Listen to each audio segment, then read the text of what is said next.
Assalamualaikum warahmatullahi wabarakatuh. Perkenalkan, saya Suherman, calon guru penggerak angkatan 6 yang berasal dari SMPN 1 Atap 1 Kasemalang, Subang. Pada kesempatan ini, saya akan mempresentasikan koneksi antar materi berupa kesimpulan serta refleksi dari materi 1.1.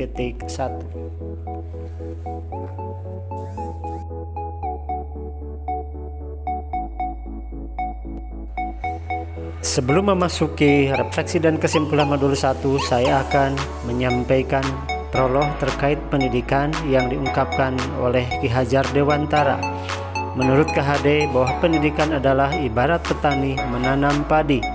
Peran pendidik diibaratkan sebagai petani, sedangkan siswa adalah biji padi.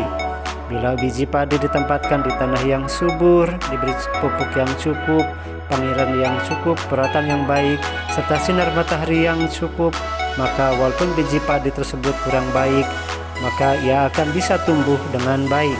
Dan sebaliknya, jika biji padi yang baik tetapi tidak dirawat dengan baik, tidak diberi pupuk yang cukup, serta sinar matahari yang tidak cukup, maka ia akan mengalami pertumbuhan yang kurang baik.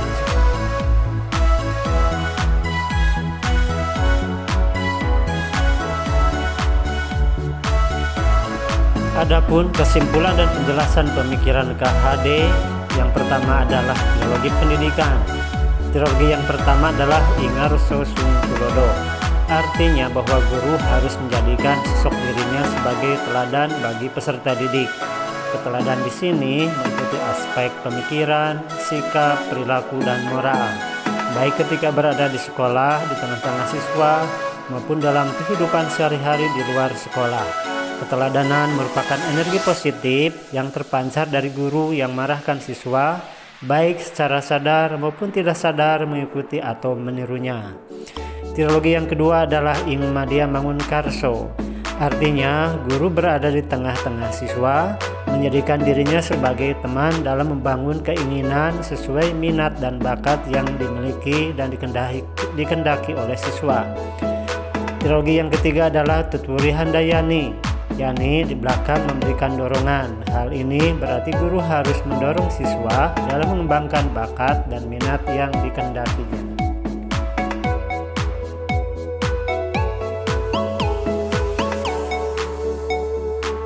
Pemikiran KHD yang kedua adalah pendidikan yang menuntun.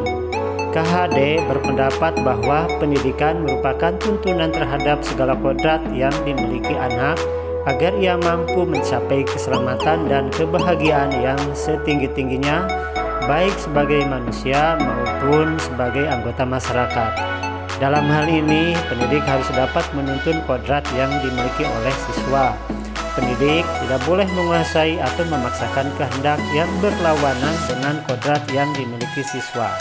Pendidik harus mampu mengarahkan siswa agar mereka berada dalam kodratnya, serta menjaga agar mereka tidak tergelincir dan terjerumus dalam kodrat zaman yang dapat mencelakakan mereka.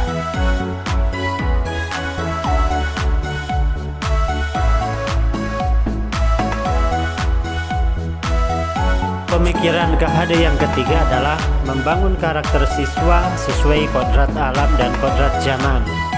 KHD mengungkapkan bahwa pendidikan anak sejatinya menuntun anak mencapai kekuatan kodrat alam dan kodrat zamannya. Jadi, sebagai pendidik, jangan sekali-kali menyamakan anak-anak yang hidup di perkotaan dengan anak yang hidup di pedesaan. Atau jangan sekali-kali menyamakan anak yang hidup di pegunungan dengan anak yang hidup di pesisir lautan. Atau juga jangan sekali-kali menyamakan pendidikan anak yang hidup di tahun 80-an, 90-an dengan anak yang hidup di era tahun 2000-an. Hal ini sangat jelas, mereka memiliki zaman yang berbeda. Oleh karena itu, pendidikan harus mampu mengikuti perubahan yang terjadi, melek informasi dan melek teknologi.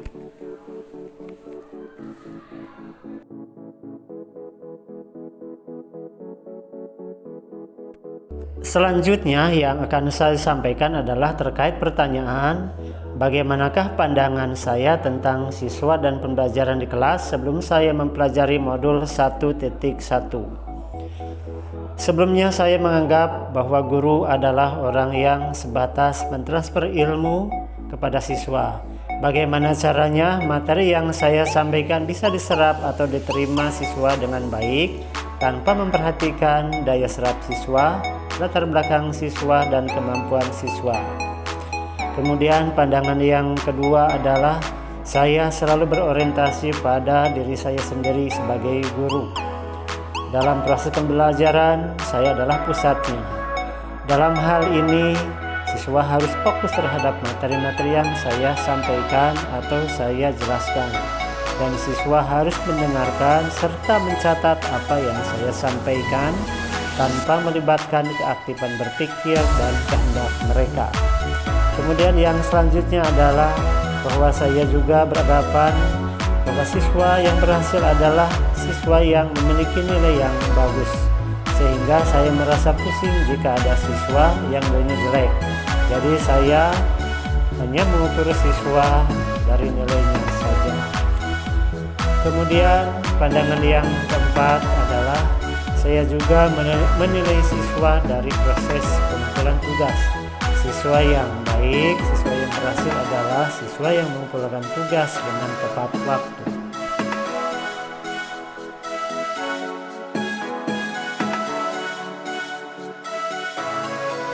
Pertanyaan selanjutnya adalah apa yang berubah dari pemikiran dan perilaku saya setelah mempelajari modul ini? Setelah mempelajari modul ini, saya meyakini bahwa siswa merupakan pusat pembelajaran. Siswa adalah pelaku pembelajaran yang sesungguhnya, atau siswa adalah sebagai subjek dan bukan objek pembelajaran. Dalam hal ini, siswa harus diberi kesempatan yang seluas-luasnya untuk mengeluarkan ide-ide yang dimilikinya, mengeluarkan kreativitas yang dimilikinya, serta membiarkan mereka untuk aktif berinteraksi dan berkomunikasi dengan lingkungan untuk memperoleh pengalaman-pengalaman baru yang dapat dijadikan modal untuk mengarungi masa depan mereka.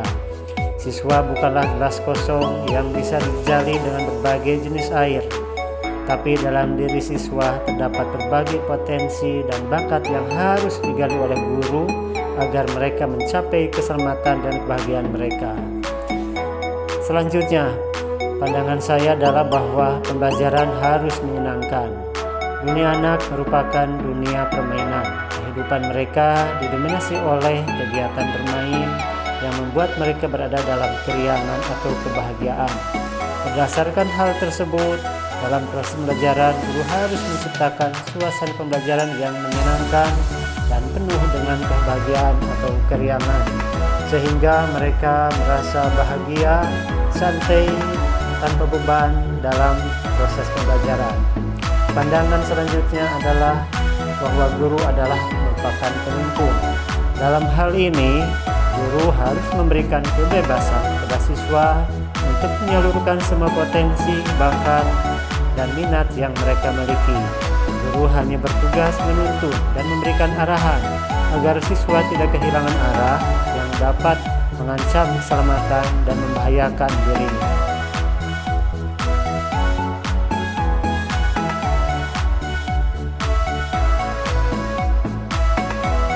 Selanjutnya yang ingin saya sampaikan adalah apa yang segera saya terapkan agar kelas saya sesuai dengan prinsip-prinsip atau pemikiran KHD. Yang pertama adalah mengidentifikasi siswa.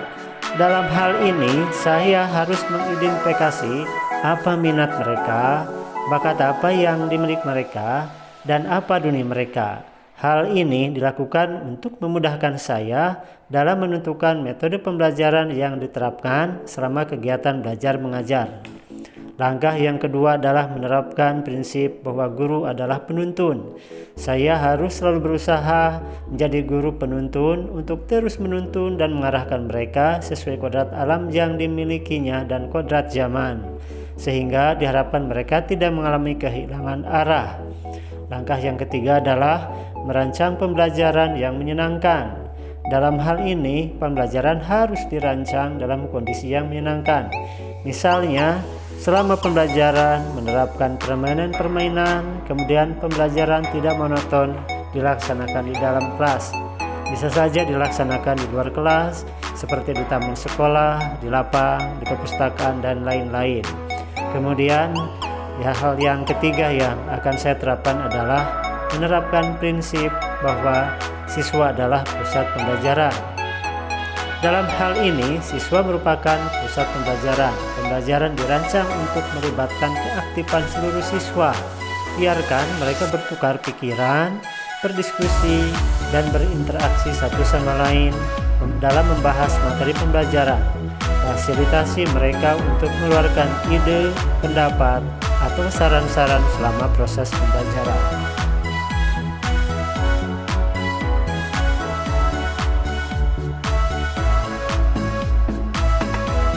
Terima kasih guru-guru hebat yang telah menyimak video ini.